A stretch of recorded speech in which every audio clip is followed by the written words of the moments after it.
ఆలుగడ్డ పొట్టు చాలా బాగుంటది ఫ్రెండ్స్. ఇది చపాతి, పూరి, దోశలో పర్ఫెక్ట్ కాంబినేషన్ అన్నమాట.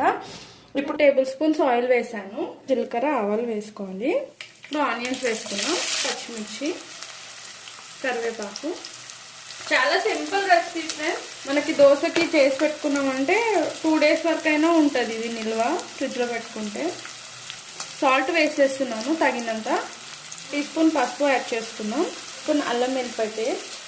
ఆనియన్స్ వేగిపోయినాయి కదా, ఆలు యాడ్ చేసుకున్నాము. నేను ఉడికించుకున్నాను ఫ్రెండ్స్. ఇలా మెత్తగా ఉడికించుకోవాలి ఆలుని, అలా అయితే మంచిగా ఉంటుంది మనకి. 2 to 3 minutes ఉడికించుకోవాలి. ఇప్పుడు కొద్దిగా కొత్తిమీర యాడ్ చేసుకున్నాం.